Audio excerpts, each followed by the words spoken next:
Let's do a little review. So this is The End is Nigh. Hold on, let me check something. Okay. So yeah, this is The End is Nigh. This is like a spiritual successor to Super Meat Boy. So I'm gonna be making direct comparisons to that game. I love this game. This is such a fantastic game, and it's a worthy successor to Super Meat Boy. You know, I thought to myself, like, how could they possibly improve upon Super Meat Boy? Um, but this game absolutely improves upon it in several ways. Um, one of the ways it improves upon is what you just saw right there. It adds like new effects. They actually managed to improve upon the graphics engine. So Super Meat Boy didn't have like collapsing buildings like this. And you might think that's a little subtle thing, but it adds a lot to the strategy and the gameplay. Um, and it's really cool. And they also add other effects. So like all the gimmicks in this game, and I mean that in a positive way, are really cool. And it doesn't reuse gimmicks that Super Meat Boy used. You know, like Super Meat Boy used a lot of like buzzsaw type of obstacles. This game, not so much. You know, it uses its own unique obstacles and unique effects that make the game feel different without feeling like a rehash. You know, one of the major differences between this and Super Meat Boy is that this is actually like more of like an open world platformer, and it's really the only platforming game I played that's like this. I shouldn't like I don't know if you would call it open world, but like you know you can go from stage to stage and then you can go backwards. Everything's connected. We'll call it connected. Um, but it's not a Metroidvania game, so you can get keys in other levels and then come back over here and then go through this thing and access new areas. Unlike Super Meat Boy, there's a lot more secrets in this game. So this game rewards exploration. There's lots of things to find. So you can find on each level there's a tumor, but you can see at the bottom of each level, it's kind of hard to see, but you got like circles and then you got X's. Each of those circles represents a mega tumor, and those counts as 5 tumors. So you want to collect regular tumors, and you also want to collect the mega tumors, and the mega tumors are hidden, so you gotta look for them. So yeah, Super Meat Boy didn't really have much to incentivize exploration. A little bit, there were bandages, but this game really puts the exploration thing to the forefront.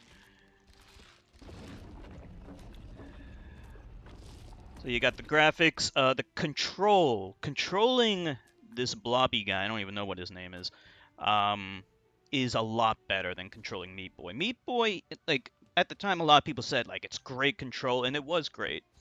But that game had like multiple characters, which was cool. But I think that also kind of hurt it a little bit because then it had to accommodate a lot of different play styles, right? Whereas this game only needs to accommodate one character, and so they were able to make his control a lot more refined, I think. You can definitely notice the difference. He controls a lot better than Meat Boy did. You know, the jumping. He controls a little bit differently. He can't cling to walls, but he can cling to the edges of things. So he can grab onto the ledge of things, which allows for more robust and different kind of platforming, which I think is really cool.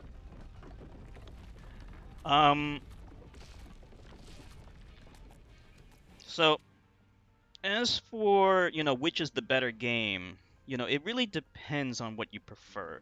I will say that End is Nigh is a harder game.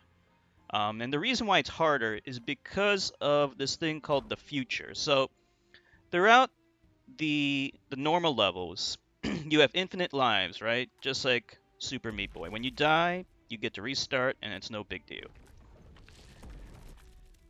But when you go to the future, over here, it all changes. So all the tumors that you collected now count as your lives. And you can see the tumors in the top left corner there. So we've collected 314 tumors so far, so now that means when we play the future, we have 314 lives. And I can imagine this would be really off-putting to some people. Some people would probably get to this point and say, there is no way I'm going to play through this. This is ridiculous. This is way too hard. I think it's mostly the anxiety that would be off-putting to people. Just the idea that going from a game that didn't have lives, you had infinite tries, and now you have to make it through without losing all your lives. Because if you lose all your lives, you get a game over, and you have to start over again at the beginning of the world.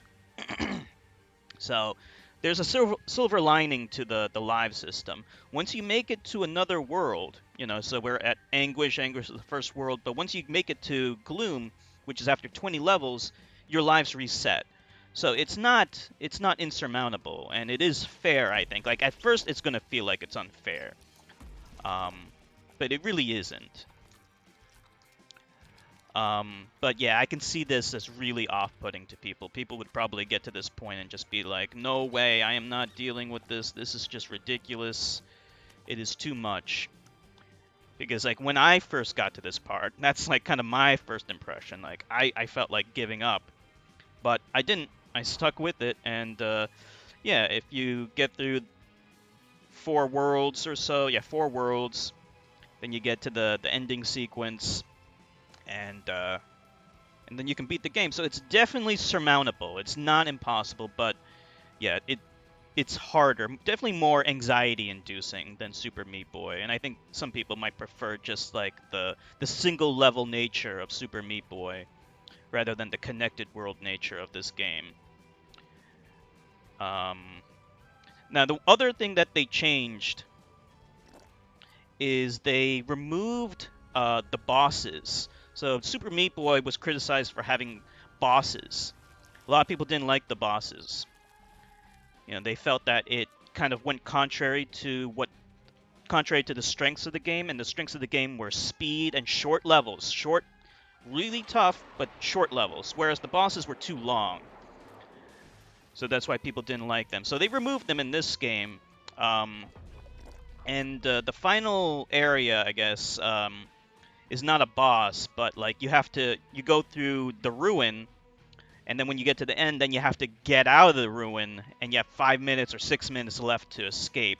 So I consider that to be a good alternative that is consistent with the spirit of what these games is about, without like having contrived bosses. So I like that change of the removal of bosses. That's a really good change.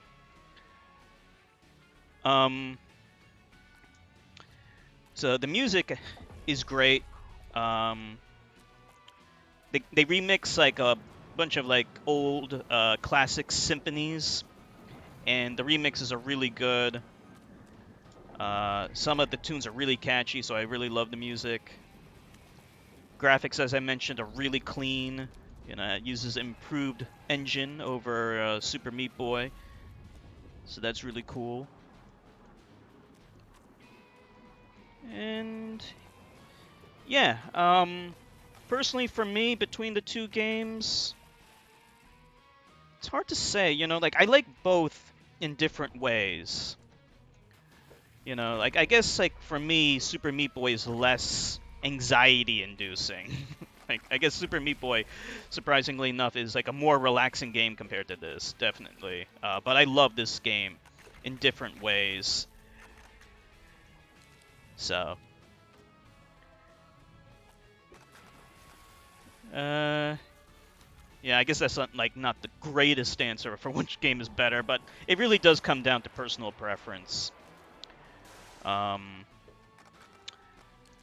yeah, my recommendation, if you loved Super Meat Boy, you will love this game. If you hated Super Meat Boy, then yeah, stay away. But I doubt anyone really hates Super Meat Boy except the people who suck the most. And that's all I gotta say.